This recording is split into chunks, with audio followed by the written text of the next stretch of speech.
అందరికీ నమస్కారం. ఈరోజు మనం వినబోయే కథ శ్రీదేవమ్మ గారి మామిడి తోరణం. శ్రీదేవమ్మ గారి విషయంలో ఏం చేయాలా అని తలకాయలు బద్దలు కొట్టుకుంటున్న తరుణంలో దేవుడు పంపించినట్లు వెతుక్కుంటూ వచ్చింది సౌభాగ్య.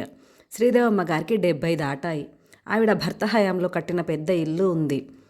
ఆయన పోయాడు. ఆవిడ కొడుకులిద్దరూ, కూతురు కూడా ఆ ఇంట్లోనే ఉంటున్నారు. అందరికీ ఆవిడంటే ఎనలేని భక్తి, గౌరవము. ఆవిడ ఆరోగ్యంలో తేడా వచ్చింది. మతిమరుపు, తలాతో కాలేని పనులు చేయడం మొదలుపెట్టింది. డాక్టర్లు చూసి మేమేం చేయలేమని చేతులెత్తేశారు. పిల్లలు నైట్ షోకి సినిమాకి వెళ్ళొచ్చేసరికి శ్రీదేవమ్మ నిద్రలేచి కాఫీ డికాషన్ వేసేసి పెద్ద సౌండ్తో వెంకటేశ్వర సుప్రభాతం పెట్టేసి గుమ్మం పేరుడు బర్రు బర్రుమని చిమ్మి ముగ్గులేస్తూ ఉండేది. అదేమిటి ఇంకా ఇప్పుడు 12 దాటింది, ఏమిటిదంతా అంటే ఆవిడకి కోపం వచ్చేది. నెల సరుకులు తెచ్చిన మర్నాడే అర్ధరాత్రి పూట వంటింట్లోకి వెళ్ళి 5 కిలోల పిండి తడిపెట్టిందో రోజు. అదేమిటమ్మా అంటే చిట్టిగాడి ఒడుగు ముహూర్తాలు పెట్టేశారు, అప్పడాలు ఒత్తద్దా అంది. ఆవిడని కాపాడుకోవడం, ఆవిడ మాటలు వినడం ఇంట్లోని వారికి శక్తికి మించిన పని అయిపోయింది. ఆవిడ వెంటే ఉండే మనిషి కోసం వెతకసాగారు.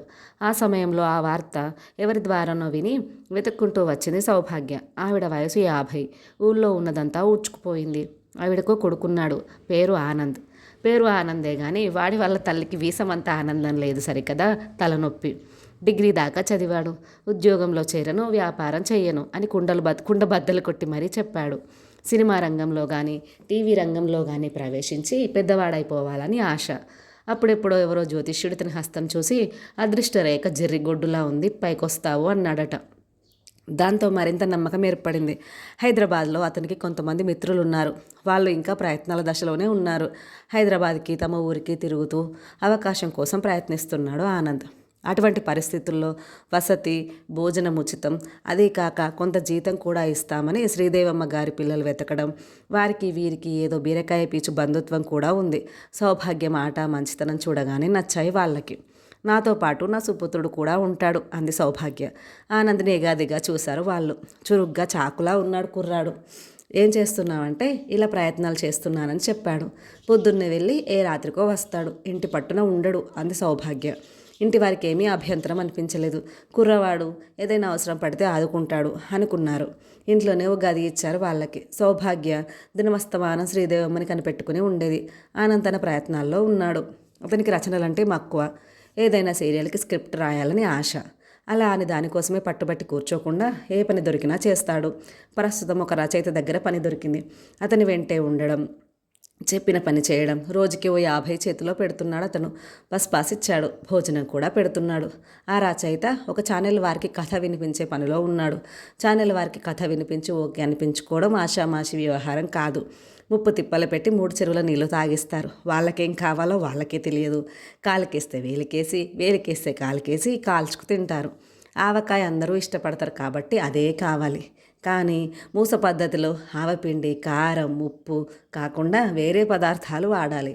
అలా అన్నారు కదా అని నువ్వు పిండో నార్త్ ఇండియన్ మసాలానో వేసి పెడతామంటే కొత్తదనానికి ప్రజలు ఇష్టపడతారో లేదో అని సందేహం. అలా ఉంటుంది వారి వ్యవహారం. అటు పాత అవద్దు, ఇటు కొత్త అవద్దు, చమక్మని మెరిసే కథ కావాలి. అది దొరకడం మహా కష్టం. కానీ ఒకసారి వారికి కథ నచ్చి అవకాశం వస్తే రచయితకి జాక్పాట్ తగిలినట్టే. అందుకే కాళ్ళు అరిగేలా వాళ్ళ చుట్టూ తిరుగుతూ దవడలు పడిపోయేలా కథలు చెప్తూ ఉంటారు రచయితలు. ఆనంద్ బాస్ ప్రస్తుతం అదే పనిలో తిరుగుతున్నాడు. ఆయనతో తిరిగిన ఆయన పడే పాటలన్నీ దగ్గరుండి చూసి పరిస్థితిని ఆకలింపు చేసుకుంటున్నాడు ఆనంద్. జీవితం భలే విచిత్రమైనది. ఎప్పుడు అదృష్టం తలుపు తడుతుందో ఎవరికీ తెలియదు. శ్రీదా వచ్చును సలలితముగా నారికేల సలిలము భంగిన్ అని సుమతి శతకకారుడు చెప్పకనే చెప్పాడుగా. ఆనంద్ విషయంలోనూ అదే జరిగింది. ఊహించని దారిలోంచి వచ్చింది అదృష్టం. అలా ఇలా కాదు, దాంతో అతని దశ తిరిగిపోయింది. అది ఎట్లా జరిగిందంటే, మామూలుగా ప్రతిరోజు సౌభాగ్య శ్రీదేవమ్మకి తోడుగా పడుకుంటుంది. పేరుకే పడుకోవడం కానీ ఆ ముసలావిడ నిద్రపోదు. చీటికి మాటికి లేపుతూనే ఉంటుంది. ఏవో కబుర్లు చెప్తుంది. ఆ వేళ పాపం సౌభాగ్యకి ఒళ్ళు నొప్పులు, తలనొప్పి. ఇంట్లో వాళ్ళంతా పొరుగురు పెళ్ళికి వెళ్ళారు. మామూలుగా రాత్రి 8ంటికి వచ్చాడు ఆనంద్. ఇంట్లో పరిస్థితి గమనించాడు. నువ్వు మాత్ర వేసుకుని పడుకో అమ్మా, బామ్మగారి దగ్గర నేను ఉంటానులే అన్నాడు. ఆవిడ ప్రాణం లేచొచ్చింది. మాత్ర వేసుకుని పాలు తాగి నిశ్చింతగా నిద్రపోయింది. శ్రీదేవమ్మ మంచం పక్కనే చాప పరుచుకుని పడుకున్నాడు ఆనంద్. ఇలా కొనుక్కు పట్టిందో లేదో పిలిచింది శ్రీదేవమ్మ. కాసిన నీళ్ళు ఇవ్వరా అబ్బాయి అంది. మంచినీళ్ళు ఇచ్చి, ఇంకా పడుకోలేదా బామ్మ అని అడిగాడు. ఎలా పడుకుంటాన్రా, అవతల నా మీద బోలెడంత కుట్ర పన్నుతుంటేను అందావిడ. అర్థం కాలేదు ఆనంద్కి. కుట్ర అంటూ ఆవిడనే అడిగాడు. అవునరా, అటు చూడు అని గోడవైపు చూపించింది. చూశాడు. నైట్ లైట్, దాని పక్కన ఓ బల్లి ఉంది. ఏముంది బామ్మ బల్లి, అదేం చెయ్యదు అన్నాడు. చిన్నగా నవ్వింది ఆవిడ. నీ తలకాయ్, బల్లి కాదు భక్తవత్సలం అంది. ఆనంద్కి అర్థం కాలేదు. భక్తవత్సలమా, వాడేవాడు అయోమయంగా అడిగాడు. అదో పెద్ద కథ. భక్తవత్సలం మా నాన్నకి వేలు విడిచిన మేనత్త కొడుకు. మీకు భాగస్వామిగా ఉంటా అని చేరి మా నాన్నని మోసం చేసి ముంచేశాడు. మా నాన్న వాడి మీద కేసు పెడితే పోలీసులు అరెస్ట్ చేసి జైల్లో పారేశారు. కోర్టులో 10 ఏళ్ల కఠిన శిక్ష పడింది. ఇంకెవరైనా అయితే నా పాపానికి తగిన శాస్తి జరిగిందని ఊరుకునేవాళ్ళే. వాడు అలా కాదు కదా, అవమానం భరించలేక జైల్లోనే చెట్టుకూరేసుకుని చచ్చిపోయాడు. చచ్చినవాడు నేరుగా నరకానికి పోయేడవచ్చు కదా. వీడు దుర్మార్గుడు ఆయను. అందుకే ఇలా బల్లిగా మారి మా మీద కక్ష తెచ్చుకోవాలని గత 40 ఏళ్ళుగా మా వెంట తిరుగుతున్నాడు అందావిడ. ఆనంద్కి నవ్వాగలేదు. ఆ బల్లి భక్తవత్సలమని నీకెలా తెలుసు బామ్మ అన్నాడు. ఆ మాటే వాడే చెప్పాడు. నేను భక్తవత్సలాన్ని మీ కుటుంబాన్ని సర్వనాశనం చేస్తా అన్నాడు. నా దగ్గరే కాదు రోయ్, అమెరికాలో ఉన్న నా పెద్ద తమ్ముడి దగ్గరికి, ఆస్ట్రేలియాలో ఉన్న నా చెల్లెల దగ్గరికి, బొంబాయిలో ఉన్న నా చిన్న తమ్ముడి దగ్గరికి కూడా వెళ్ళి ఇలాగే మనిషి భాషలో చెప్పాడు.